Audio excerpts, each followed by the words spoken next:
Hello. So in this video, I want to go over why the 9-link mirror tier pair of Spark gloves might not be as good as you think they are for your Spark character. And in order to do that, I think we're going to have to go into Spark mechanics a bit, so it should be a fun time. So let's first go over what the gloves are like. So the 9-link pair of Spark gloves is something that gets made consistently in most leagues and looks pretty similar. So this league currently, it looks like this, which I'll show you on screen right here. The thing that makes them different from the pair I have here is that instead of the crafted prefix that I have at the end here, they have a role of, a support gem, basically. So slower projectiles instead of that increased damage during any flask effect. Slower projectiles is a more damage multiplier, so you figured that'd be pretty good. And again, if you input that into POE, it becomes, there's really a huge increase from something like the thing I have here and, the mirror tier. But depending on the content you're doing, that might not be the case, and I want to go through why here in this video. So first, let's go over how Spark works in general. So the way first Spark works is you right-click and you send out a bunch of sparks. I'm currently using the spider one, so they're spiders, but they're sparks. And each time, a spark hits an enemy, it does damage. And each cast of Spark can only hit the same enemy once every 0.66 seconds, so it has an internal cooldown of sorts. And that's per cast, not per projectile. So this entire volley of sparks, well, that is clear. So all of these sparks can only hit the same enemy once every 0.66 seconds, as a unit. So that means that the way you scale Spark is, through, let's say, cast speed. So cast speed, very powerful. More casts faster equals more projectiles and more stuff on screen, which means more overlaps and more hits on the enemies.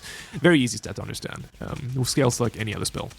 Then you also have duration, right? So duration is similar to a more multiplier for Spark, because the longer a Spark is alive on screen, the higher likelihood it is of hitting an enemy.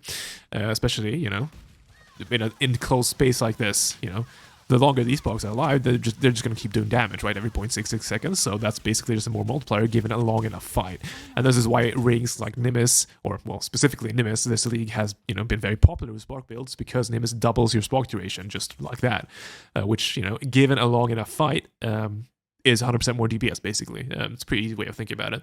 Obviously, you have to have a long enough fight where that matters, because there's a bit of ramp up, but if you do have that, yes, Nimbus is a lot of damage. So that's the way duration works, and it's a very important skill to scale Spark damage. You don't want to neglect it.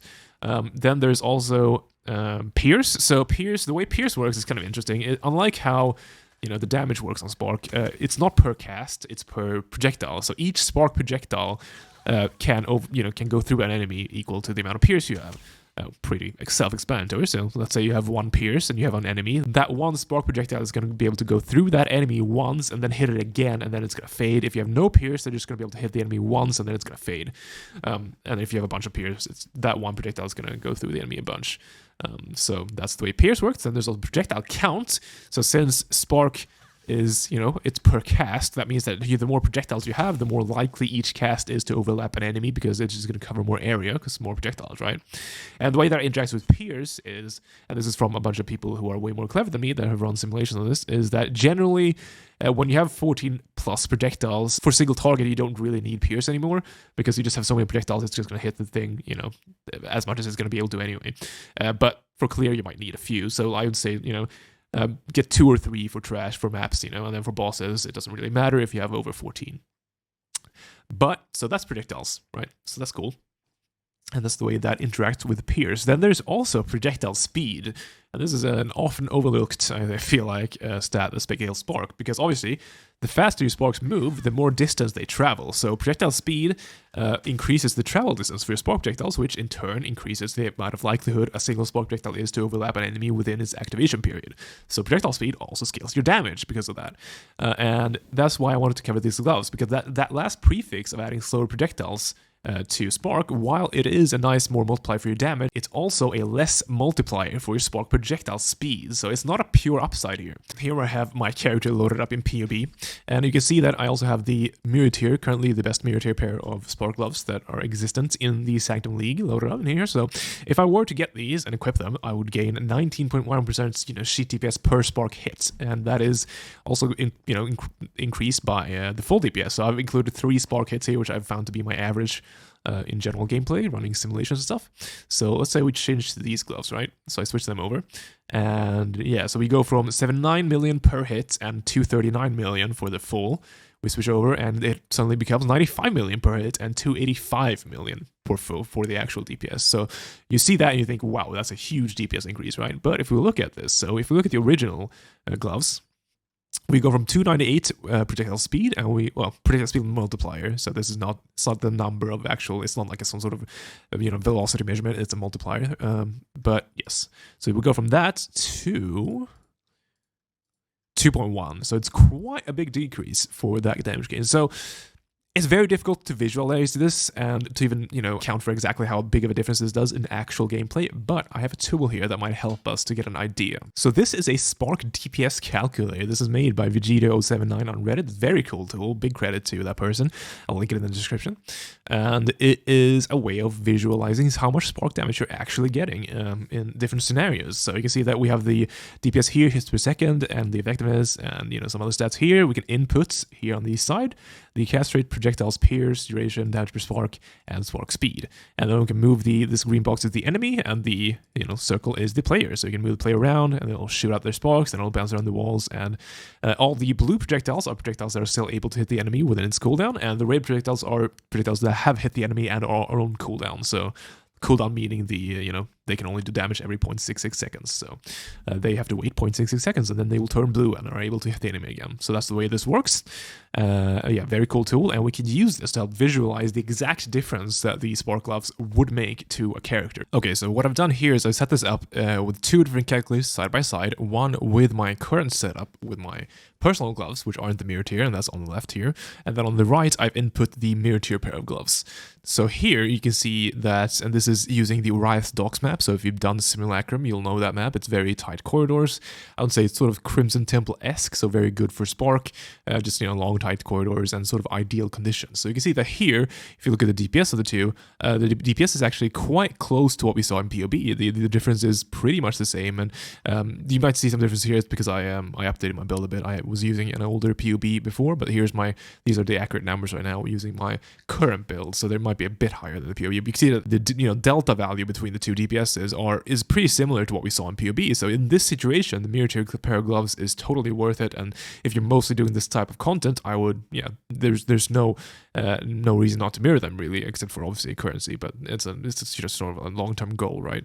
So you can see there's some fluctuation here. It's just the way Spark works. There's always going to be some variance, but in general, the relative distance between the two's outputs are similar to what we saw. And although here you can see they're actually closed, but that's just how Spark works. Sometimes they go up, sometimes they go down. But if we now switch maps, so this calculator has multiple maps. So if we switch to a square map, which is a more open map, and we place our characters something like this, I'll try and make them reasonably similar.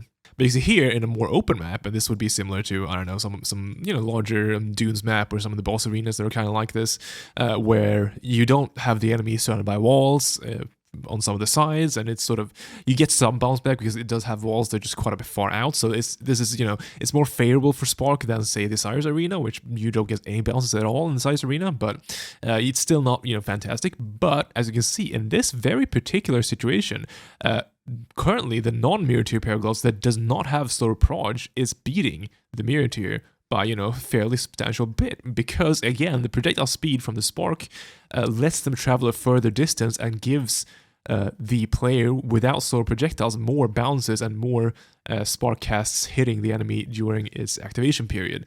So yeah, you can see that in this very situation, the mirror tier pair actually underperform versus the regular non-mirror tier. So basically the point I'm trying to make here is that look at the type of content you're doing. If you're doing mapping where they're very tight corridors, or where the arena is relatively favorable for Spark and you don't need to rely on big bounces like this, then the mirror tier pair of gloves are really good. But if you're not doing that, if you're doing something similar to this, I would say Dune mapping would be a mapping type equivalent of something like this. Then the mirror tier is actually more of a something that you probably shouldn't go for, because again the price differential between the left pair of gloves and the right pair of gloves is actually quite massive. So the right pair of gloves, you both need a mirror, and then you need the mirror fee, which is usually like 100 div extra, right?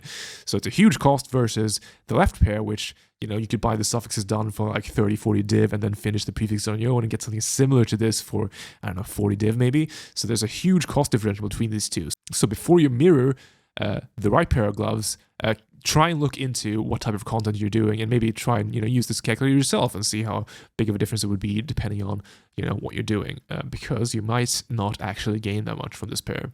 But that's the only thing I want to really cover in this video. I think it's a really interesting topic because it lets you it baits you into looking into spark mechanics and learning more about that skill, because it's very interesting and stuff. I will say that even in an arena like this, if you move the enemy closer to a wall, so if we do this, like so, you can see that in this situation, suddenly, the mirror tier pair vastly outperforms the left tier pair. So you can always, manipulate the arena and the enemy placement to where this pair of gloves really outperforms. Because see, whenever you have some amount of walls, so that the bounce back is pretty easily achieved, the mirror tier pair just outperforms extremely well. However, again, if you move to the center of arena again, suddenly, it falls behind rapidly. So yeah, again, it's just like, it's an interesting quirk in how Spark works, and yeah, it's just a cool thing to keep in mind when looking at upgrades and how to boost your character's damage. So yeah, that's all I wanted to cover in this video. Hopefully you enjoyed, and I will see you in the next one.